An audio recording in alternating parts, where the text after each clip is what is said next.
दर्द इतना ज़्यादा था कि उसे बर्दाश्त ही नहीं हो रहा था। माँ को आवाज़ दी तो माँ ने दवाई दे दी। थोड़ा सा आराम मिला, मगर दर्द का ना ख़त्म होने वाला सिलसिला शुरू हो चुका था। कभी कभी तो उल्टियाँ भी होने लगी। सब घर वाले उसे शक की नज़र से देखने लगे।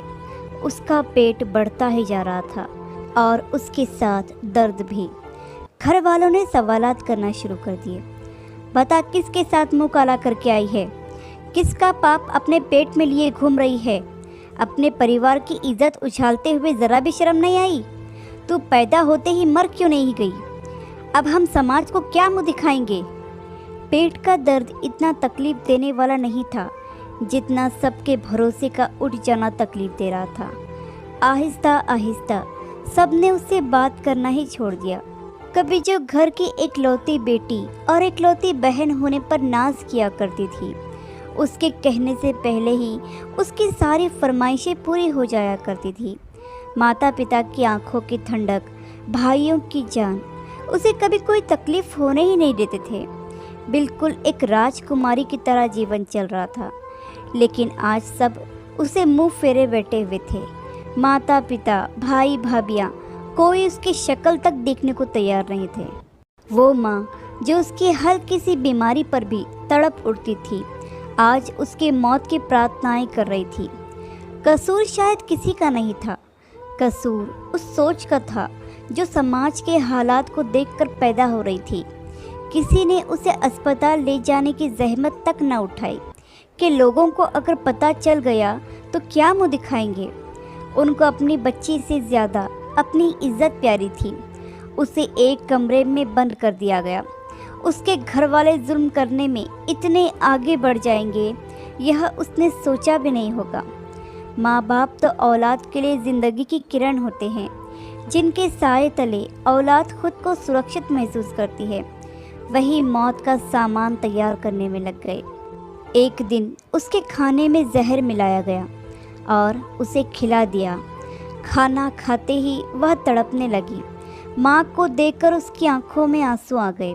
कहने लगी, माँ एक बार अपनी बेटी को गले से लगा लो, बस एक बार। अब ये दर्द मुझसे बर्दाश्त नहीं हो रहा है। शायद आपकी गोदी में मेरी जान निकल जाए। मगर पता नहीं उस माँ का दिल इतना कठोर क्यों हो गया था कि बेटी की इतनी तकलीफ़ को देखकर भी नहीं पिघला। उसका चीख चीख कर रोना सुनकर आस पड़ोस के लोग जमा होने लगे। लोगों की भीड़ देखकर माता पिता के सर शर्म से झुक गए।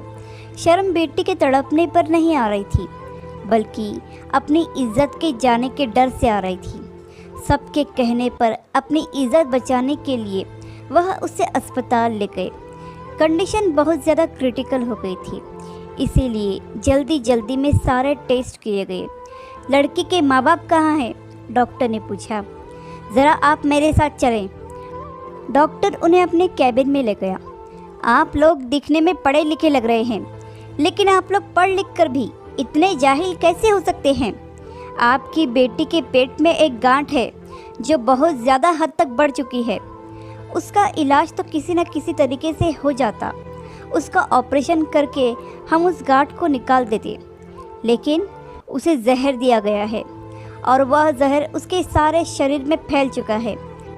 आप लोगों ने इतनी लापरवाही कैसे बरती? डॉक्टर बोले जा रहा था और माता पिता के पैरों तले से ज़मीन निकल रही थी। माँ डॉक्टर की बात सुनते ही बेहोश हो गई। पिता के हाथ पैर कांपने लगे। भाई अपना माथा पीटने लगे। बाप ऊपर वाले से माफ़िया मांगने लगा। ये हमने क्या कर दिया? सच्चाई जाने बिना अपनी बेटी को अपने ही हाथों से मौत के घाट उतार दिया। काश कि मैं पहले ही उसे अस्पताल ले आता तो यह सब कुछ तो ना होता। काश कि मुझे अपनी इज्जत से ज़्यादा अपनी बच्ची की फ़िक्र होती। डॉक्टर तुरंत उसे ऑपरेशन थिएटर ले जाने लगे। उसने अपने माता पिता को देखा। उसकी आंखों में आंसू थे। माँ, बाबा, क्या कसूर था मेरा जो आपने मेरे साथ ऐसा किया? मैं तो आप सबकी आंखों का तारा थी ना। आपने ज़रा सा भी विश्वास अपनी बेटी पर नहीं रखा। मैं आपसे कहती थी मैंने कोई गलत काम नहीं किया। आपके सामने रोती रही, गिड़गिड़ाती रही। अपने आप को बेकसूर साबित करने की हर मुमकिन कोशिश की मैंने, लेकिन आप लोगों ने मेरी एक ना सुनी।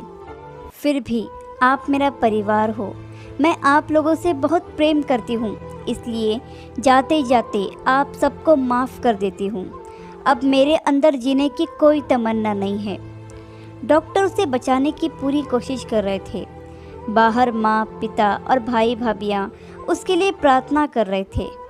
डॉक्टर साहब बाहर आए और कहा, अफसोस है कि हम उसे बचा नहीं पाए, लेकिन आपने बहुत बड़ा गुनाह किया है। ऊपर वाला शायद ही आपको माफ़ करेगा। जब उसे बाहर लाया गया तो माँ ने उसके चेहरे को बड़े प्यार से देखा, उसी चेहरे को जिसे कितने महीनों तक देखना भी पसंद नहीं करती थी। उसने अपने ही घर वालों के हाथों वह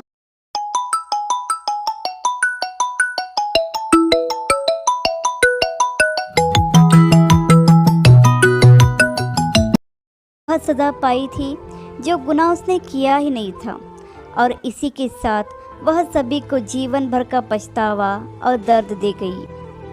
आशा करती हूँ कि कहानी आपको पसंद आई होगी। इस पर आपकी क्या राय है हमें कमेंट करके ज़रूर बताइए। कहानी पसंद आई हो तो लाइक और शेयर करना बिल्कुल भी ना भूलिए। चैनल पर नए हो तो चैनल को सब्सक्राइब ज़रूर कीजिए। कहानी सुनने के लिए आपका बहुत बहुत